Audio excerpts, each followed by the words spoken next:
Hello and welcome back. Yesterday I gave you the assignment of the compare and contrast essay, and I was a little disappointed because there's a different essay that I have assigned the past few years that I really would have liked you to do, but due to constraints of time, um, I'm going back to this compare and contrast. But even still, there are some things that I want you guys to know about writing an essay, and for some of you, this will probably be review, because I know that in middle school they had you write some essays and do a bunch of work with it, but I just wanted to recap for either um, people who may not remember all of that stuff or people who kind of still struggle with how to start out. So today, excuse me, I yawned. Today I'm going to talk primarily about how to format an introduction, all right? Because, like the title suggests, it introduces your audience to the topic that you are um, creating or that you're going to be going over. So here we go. Introduction. All right, this is called Elements of an Essay, so we have a lot of information here, but I'm only going to go through the intro. So there are 4 core things that you need in an introduction. And they don't have to be very long or complicated. So obviously the introduction is about a paragraph long.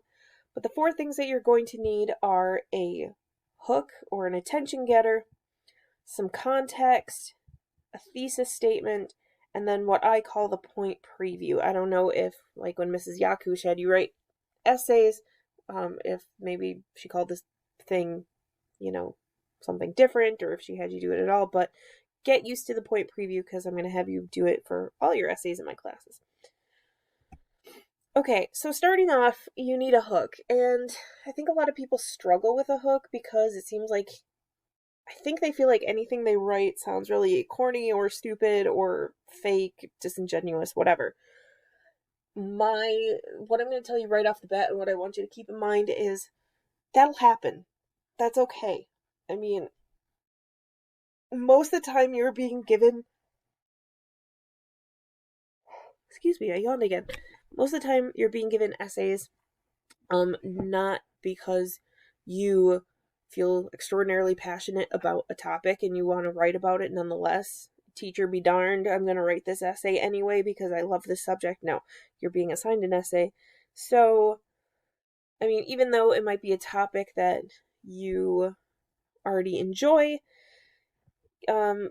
figuring out some formal way in writing to get an audience member excited about something, it's going to sound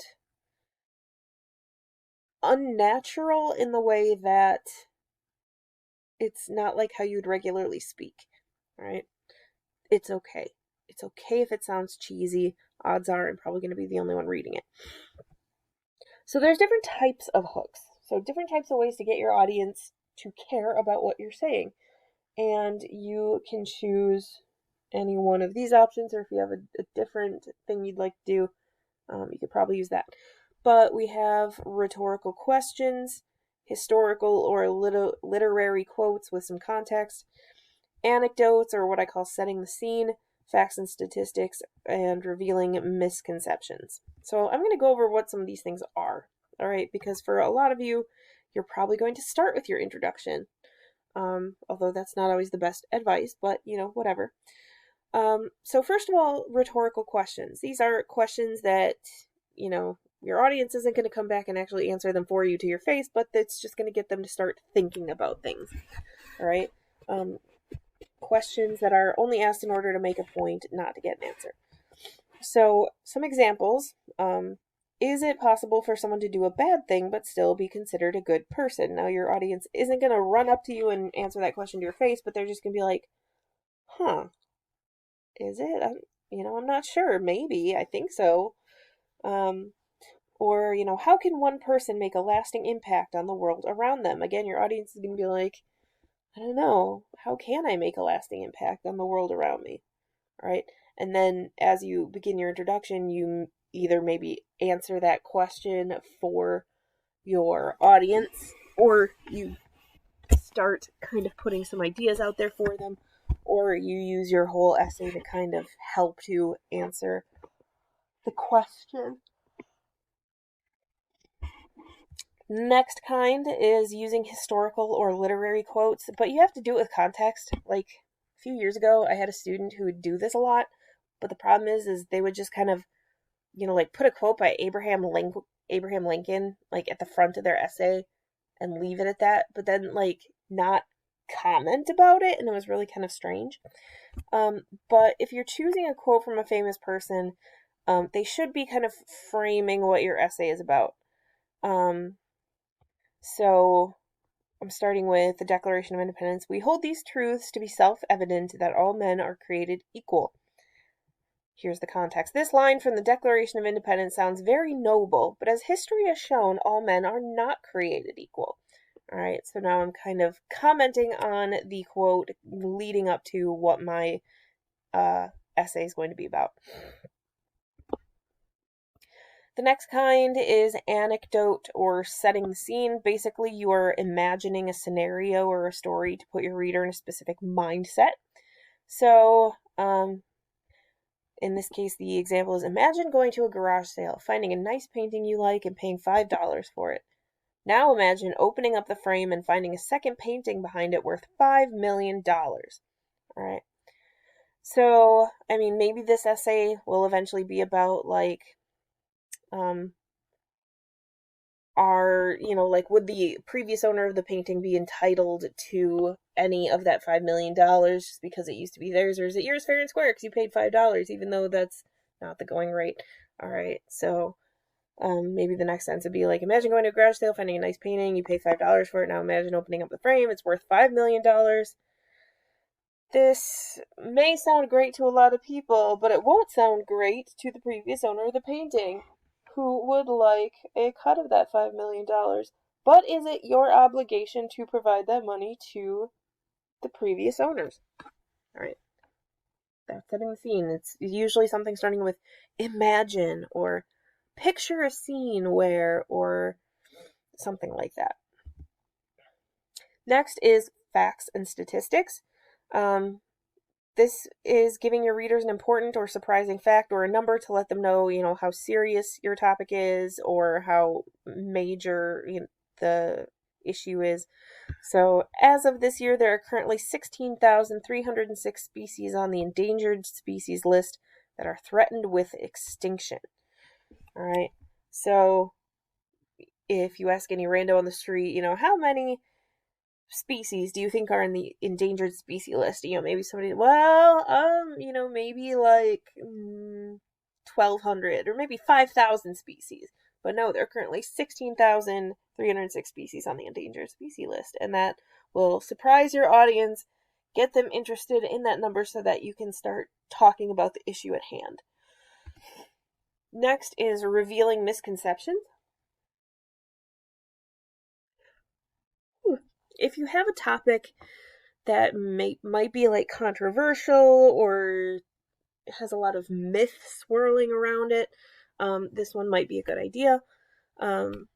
Or maybe your audience might have already preconceived notions about what the topic is, and you can clear that up right away before you really start talking about it. So for so long, parents have been worried about letting their children eat too much sugar so that they could avoid the dreaded sugar high, even though in reality there is no such thing. All right. So you would surprise your audience, get them interested, saying like, "What? A sugar high isn't really a thing?" Maybe like, "Yeah." All right, and then go on with your topic. Maybe it's about like healthy eating or something, or maybe it's about other dangers of sugar, or maybe it's why children are super darn hyper. Who knows? Okay, but that's just one way to get your audience interested as well. All right, so that is the hook. The next part of the introduction is the context, and it says a few sentences, but really maybe it's like one or two sentences. The context is any information that your audience might not already know about your topic that is vital to them understanding what you're talking about. So, when you're thinking of context, what information does your audience need to know so that they can better understand your topic? You're imagining that you're writing for a person that hasn't, watched the speeches, or they've heard of I Have a Dream, but they don't know the text of it or anything else, or whatever your essay might be about. You are sort of pretending that the audience has pretty much no clue what you're talking about. And like I tell all of my classes, when you are writing an essay, and I think I might have told you this back in the modern day Youngers project, you kind of have to pretend that your audience is a little bit stupid. All right, you have to spell things out for them a little bit, not, super super duper simple, but you need to maybe give them information that you think that like seems like it might be common knowledge, but might not be actually.